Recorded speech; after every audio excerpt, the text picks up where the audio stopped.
Hello, everyone. Welcome back to the Across the Park podcast. This is, if you've viewed our channel before or subscribed, this is the opposition preview. So if you're tuning into our channel looking for a all about Everton podcast, this isn't quite the one.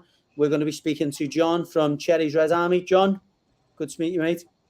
Yeah, great to be here. Thanks for having me on. Feels a bit weird because it's been a while since I've really done much talking about football with the international break. But looking forward to club football coming back.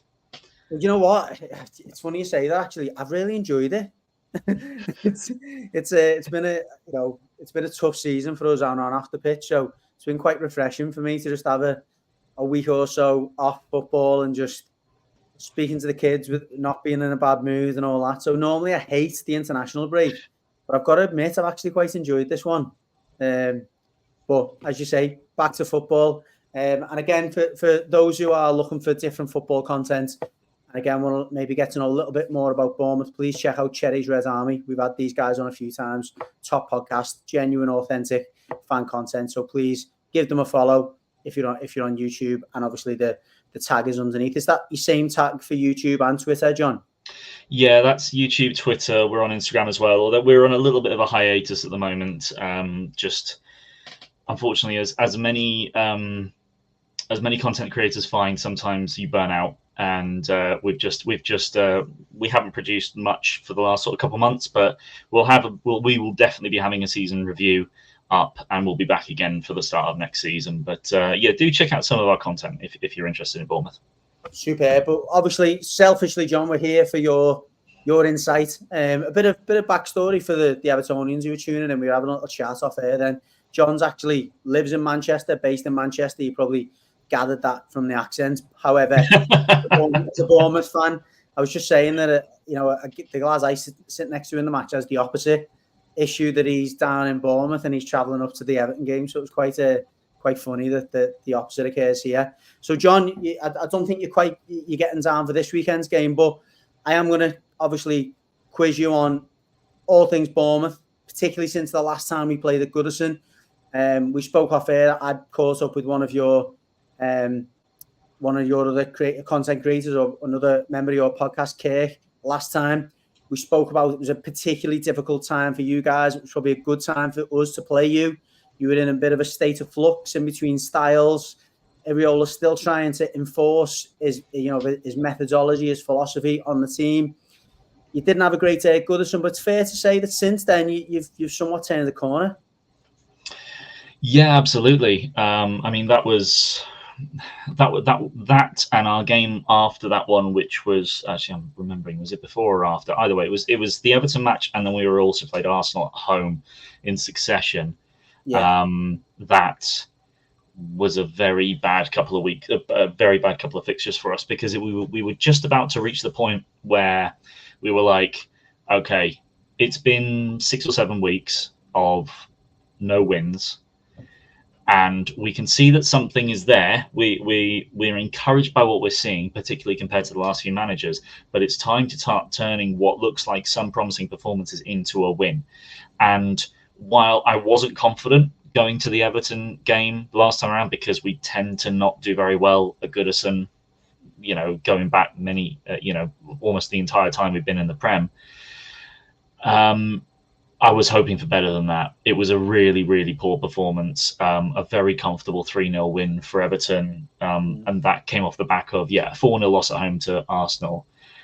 And then we went and lost 2-1 at home to Wolves after going 1-0 up, and we had a man sent off. Lewis Cook saw red, literally and metaphorically. So we were in a really bad spot, and thankfully things did turn around. But it was the Burnley game after that, the way we won 2-1, that if we hadn't got that win in that match, I think Iriola would have been very close to the sack. I don't think the management were ever really, the higher ups were ever really close to dismissing him, because what more can you do if you've already gone for the new progressive manager and you ditched someone like Gary O'Neill, who would have kept us up. I think I don't have any issues in saying that Gary O'Neill would have kept us up. So obviously we moved him on, and he went to Wolves. He's doing a brilliant job at Wolves. There's absolutely no doubt about that. Wish him all the best, as most Bournemouth fans do.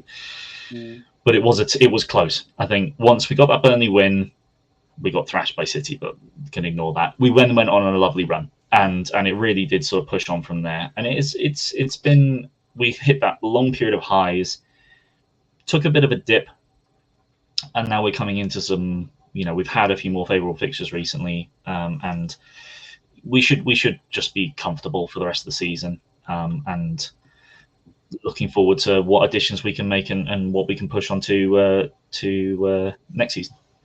Yeah, fair play. And again, I'm somewhat envious of the position you're in. I mean, as I'm quick to point out to most people that we have on this podcast, we would be in a very similar position to you had we not been hit with a punch deduction. But we are where we are now. We've got to take our medicine, and hopefully there's no more of that medicine to come from the Premier League, if we're fortunate.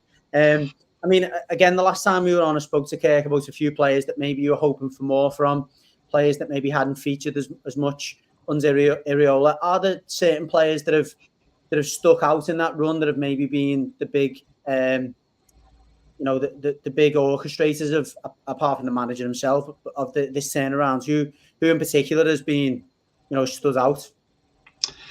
Well, I suppose one of the interesting ones has been that I think our two most expensive signings in summer were Tyler Adams, who's only just made his debut in the Premier League for us last 2 weeks ago, and Alex Scott, who came in injured as well. And while he has come in and out, had another injury and been okay. Yeah, the youngster from Bristol City. Yeah. Who's a real talent. I don't expect him to be at the club too much longer if he gets another couple of years experience with us, and we should, do okay with selling him on. But it meant it was a bit of an issue in midfield because we were a little bit shorter than we wanted to be. And one of the things that's made a big difference is actually Ryan Christie, who typically has played right mid, maybe number 10, has sort of been forced to slot in on the double pivot with Lewis Cook, and they formed a really, really good partnership. When those two really sort of got going, that was the start of our really good run with the Burnley victory, the and all the ones after the Man City defeat, when we started going on and looked like one of the form teams in the league.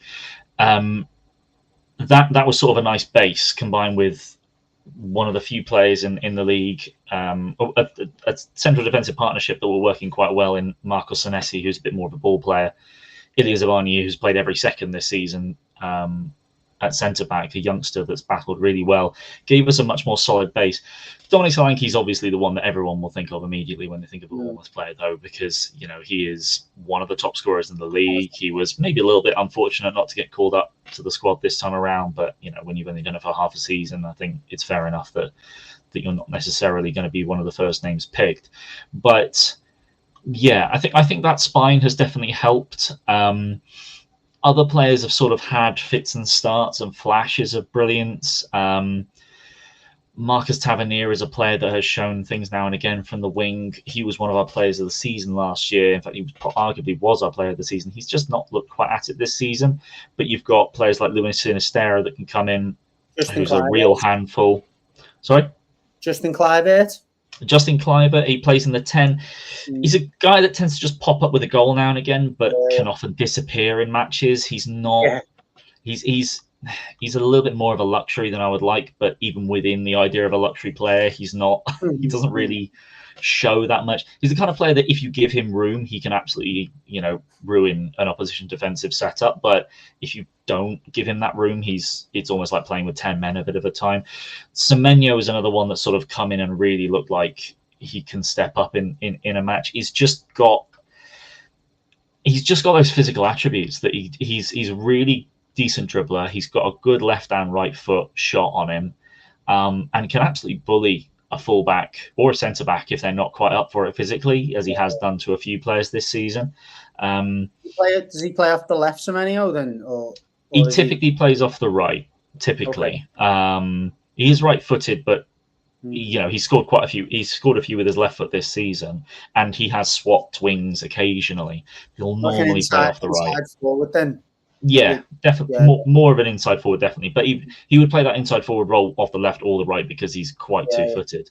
But yeah, I think it's been fortunate for us that we have had quite a few players that, while they haven't necessarily scored a massive amount of goals, there's quite a few players that have having impacts in games, which is important. I mean, Solanke's running away with it in the goal scoring figures, but there's quite a few players that have got 2 or 3 goals, so it all sort of like the little bits here and there that everyone sort of is helping out with. But yeah, I'd say those are the sort of the players that have shone so far this year. One player I'm curious about, because Kirk actually brought him up in the last podcast, and he's a player that I rated quite highly, but you didn't mention him then, and it doesn't seem to have featured as much as maybe I would have expected to him. Philip Billing. What's the deal there? Is he just not the manager's cup of tea? Is he maybe not fitted into the system? Has he not played well? I think it's those first two. I think Billing has. I think Billing gets a bit of stick as well from some Bournemouth fans because of the fact that he's lanky and he's got a bit of a, his style looks quite laissez-faire. He's not really looks like he's putting the effort all the time, despite the fact that he's not all action, is he, all the time? Yeah. He's not all action, but at the same time, that's probably just the way that he is on the pitch, because you'll find that sometimes when you see his running figures, he's ran more than anyone else on the field. So, he's got it in him to fit into this system, but I think that he's not necessarily what the manager wants from the number 10, which is where he actually sort of started making his name a little bit more under Woodgate in the Championship, and then did very well under O'Neill last season in that kind of role. I think it would work well as one of the 2 players in the double pivot, but I don't think the manager trusts him enough to play the role that he wants, which is a shame. Because it's more the pressing. It's because Iraola is very. While I think he's dialed back what he wants from some players this season, because it was not necessarily the Everton game, it was that Arsenal 4-0 loss that I think just really looked like it was far too easy to get through us, because the pressing wasn't. The triggers weren't right. It wasn't looking like it was working, and Billing was part of that. But then there were other players that were also not doing their roles correctly, and I think at this point, I'm still not entirely sure that he trusts Billing to do exactly what he wants. And he's kind of almost in between positions as well, which is silly to say, because the 10 and the 8 aren't too dissimilar. He's what like he is more box midfield, yeah. I think he works really well as a box to box, but I don't think we necessarily have a box to box player in this role. I thought we would, but I think the double pivot, they're told to stay a bit deeper. It's more like 4-2-3-1, isn't it? Yeah, it is a 4-2-3-1 that we play mostly. And yeah, in the 10, I don't, because I find that Billing, when I've seen Billing, and when I think Billing has been at his best for us when he was under Parker as well in the Championship, he played as the left 8 in a 4-3-3. His box to box combined really well on that left hand side, and if he plays in the 10, he wants to sort of pull onto that left. And I don't think as a 10 that is what I know as a 10 that's not what Iraola wants. He wants a 10 that's going to go onto the left, onto the right, keep switching across to join in the play and find space. And Billing, that's not quite his game. So I think he could do it, and I definitely think there's a space for him. But it is a shame, because he has looked like one of our best players for the last 3 or 4 seasons. And I wouldn't be surprised if, whether it's a loan or a permanent deal, he leaves the club in the summer, because I don't think he'll be too happy with the game time he's getting either. He's a player that has been rumoured to maybe rock the boat a little bit at times. So I wouldn't be surprised if he pushes for a move of some kind in the summer, because he isn't getting that game time at all. Yeah, ironically, I actually think he would fit perfectly into our system and our team. And again, without being disrespectful, he's probably more of a Sean Dyche player, isn't he? Like, you know what you're going to get from him. He's rough and ready. He'll run in straight lines. He's quite predictable in the way he plays. What you get is what you see. I guess with a more, a more tactically demanding manager who's looking for, as you say, particular types of movements, rotations, stuff like that, it's maybe not quite on his wavelength. I don't know. Yeah, I agree. Yeah, I do think that's about right. But I do think there's quite a few systems he could fit into.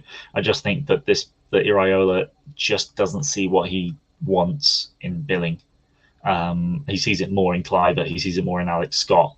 And and I don't think Alex Scott plays the number 10 role that well.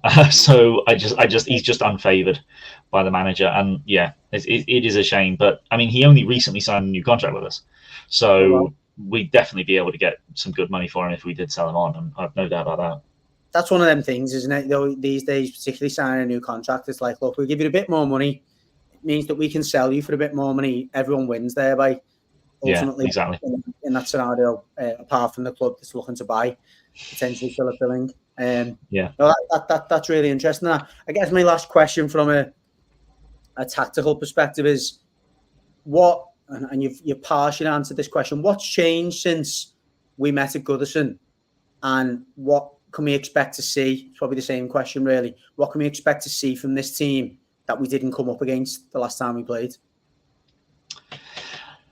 I would say that it's an interesting one, because for the match against Everton and for against teams that play in the way that Everton do, you don't care about having the ball deep in your own half and passing out from the back. It's very much, it's Sean Dyche. It's a bit what you'd expect. The ball goes long. Once you've got it up there, you can fight for the ball. You'll pick up the second ball. You might work it into a crossing position and get it in the box and just keep trying to create chances in that way. Iraola wants to be able to press an opposition in their third, or at least in the middle third, and that doesn't happen against Everton. And that was one of the things that I think we just weren't. I think Iraola wasn't really prepared for in that game, in that we tried to play out from the back, to our detriment. Obviously, if you remember the first goal, Zabani slips and you score. Then you can also look at the goalkeeper for the second and third, because he punches stuff a lot when really he could maybe catch things a bit more often. But still, we never really got forward into attacking positions by building up from the back. And to a bit of my frustration, we have played long ball a hell of a lot more in the second half of the season. To an annoying degree, I would say. I think that the midfield could definitely work the ball better through the thirds, but we are far happier to play long balls. The difficulty is that the way that he wants to play those long balls is to play into the space behind the back line or into the channel. And you'll see occasionally when the opportunity arises, you might see Dom Solanke pull himself to more of a midfield position to try and drag the centre backs, and then other players hook in. You'll find the inside forwards hook in, or you might find Clive, or whoever the number 10 is, try and run behind. The ball might come to Solanke's feet and he'll hook it around the corner. You'll see those plays happen a few times, but the difficulty there is obviously how much space is Everton necessarily going to give in behind your back line. You don't really want to push up too far. You're happy to have a low block. Pickford is not too bad as to sweep. As a sweeper keeper, he's not bad. Yeah, exactly. He's not too bad as a sweeper. So that's why it's a game like this just really doesn't suit the style of Iraola. I think particularly recently, because of all the long balls we've been playing, it should force us to try and play through the opposition a little bit more. But I mean, what we got a little bit lucky with against Luton in our most recent game, where we were 3-0 down, we came back to win 4-3. Luton was shattered. We were able to just absolutely crash over them in the second half, because they've had so many injuries, particularly to the back line. They were really struggling for quality and stamina. So we were able to just overwhelm them in the second half. That can't happen against Everton. They just don't play in the same way. You don't really have much of an injury list at the moment, according to what I've looked up. So it's a pretty full strength side. So the challenge for Bournemouth will be playing through Everton, which we haven't really been able to do all that well most of the season, I would say. And certainly when you look at Everton's defensive record, I had a look up. You've got one of the lowest expected goals against in the league. So it's. You tend to be able to do pretty well at preventing high quality chances, and as with most Sean Dyche defenders, they'll throw themselves in the way of anything. So this will be a very tricky one for Bournemouth. I like I said, I do think that the way that Everton's set up is kind of perfect to go up against this kind of style of team. but doesn't necessarily have quite the quality to play through an organised low block. So this could be very low scoring, or it could well be one goal that nicks it either way. I see on this one. Yeah, I mean, I definitely agree with your prediction there in relation to it being low scoring. One, the stat you point towards, that we don't generally give away that many high quality chances, but two, we're also very poor at converting our chances as well. So it Yeah.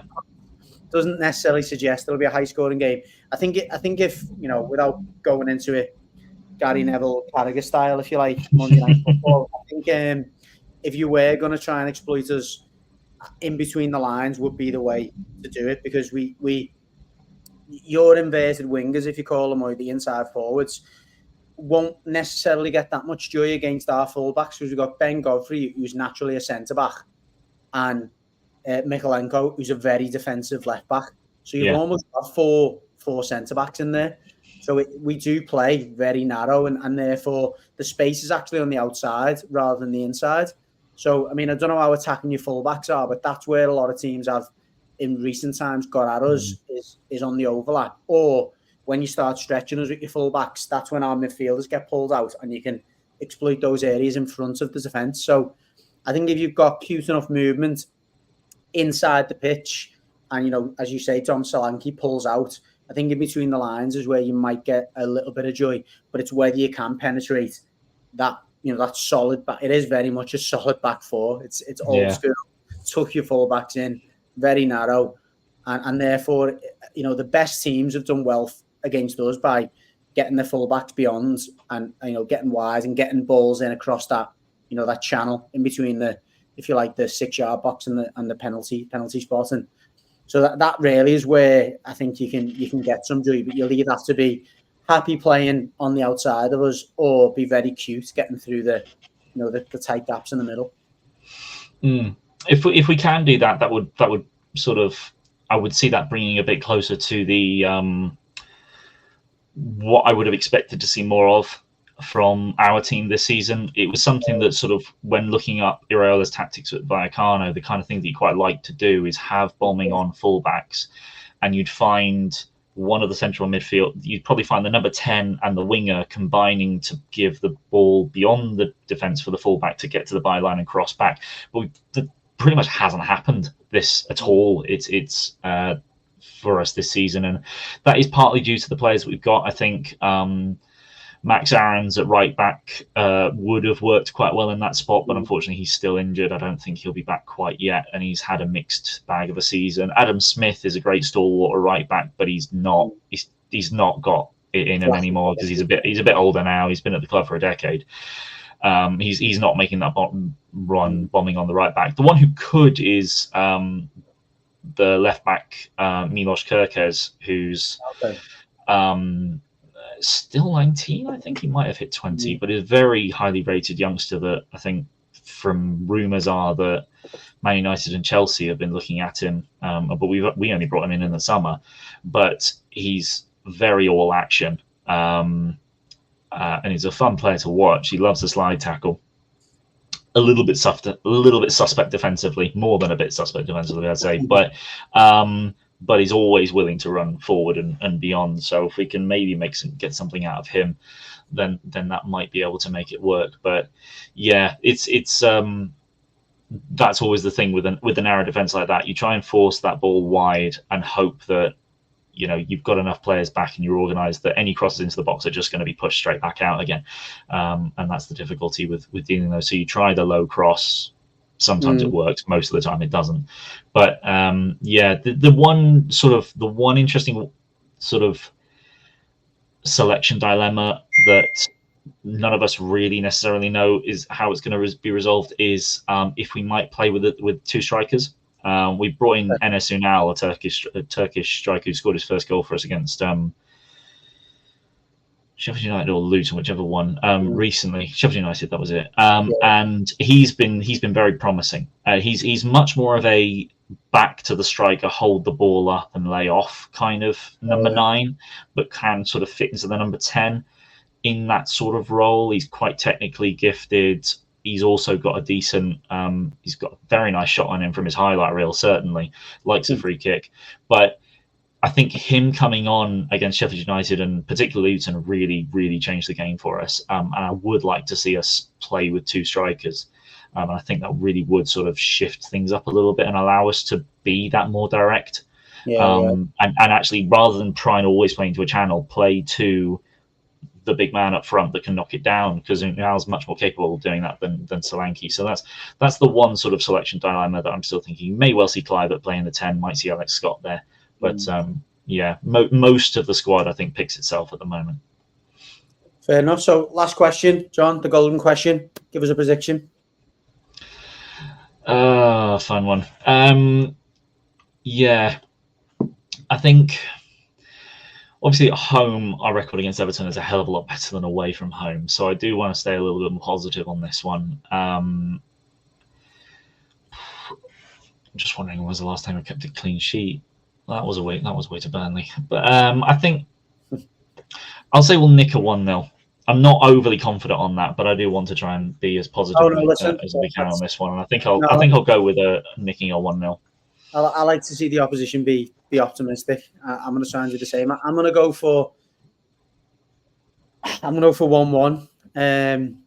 Again, I do fancy us to get on the score sheet. I don't think it'll be a high scoring game. However, I do think we'll be able to get the breakthrough. And to be honest, I'd take a 1-1. I think it's a difficult place to go. It has been difficult for us to come to use the same way it has been for you to come to us, particularly recently. I know Lampard's last few weeks, it was the end of Lampard that week that we had down. Yeah, and pretty much ended him and all the squad. So that was I think it was whatever 6 or 7 goals in a week, wasn't it? Yeah, it was a 3-0 and a 4-1. Yeah, it's a one goal. A good week for them. Marty Gray, I think, come on, didn't he, and scored a decent goal. But I think that's it. Yeah. Yeah, dreadful few weeks that, and Solanke always scores against us. Any X-Red is always likely to pop up. He's definitely going to score, so that gives you 1. And I think Dominic Calvert-Lewin is long overdue a goal, and I think the couple of weeks break may have done in the world of good. So I'm tipping him to get on the score sheet this week. So I would take a 1-1. Well, listen, John, that was incredibly in-depth, really good insight. I enjoyed that because, again, I've actually enjoyed seeing you climb the table because I like to see a club that sticks with a manager. I know you've just said that they may have been close to pulling the trigger, but they, as you also pointed out, they've made the bed. They almost had to lie in it, didn't they, and see what happens. But they've done that, and credit to the club. And I think you'll go on to bigger and better things. I think you'll kick on next season if you can get a few more players in the summer that fit his style of play and continue to mould it. I think you might see a little bit more of the style that you were looking for that he produced at Vallecano, and hopefully for your sake you do. Yeah, I agree. Absolutely. But anyway, after this weekend, best of luck for the rest of the season. Same to you. Best of luck in getting some more of your content out. I know how that feels. Sometimes you just need to have that break, don't you? And come back to it fresh. But anyway, thanks again, John. Really appreciate your time. Any of the Blues, again, give Cherry's Red Army a follow. To any of the Bournemouth fans, hello and good luck. And we'll catch you soon. Take care, John. Cheers. Cheers.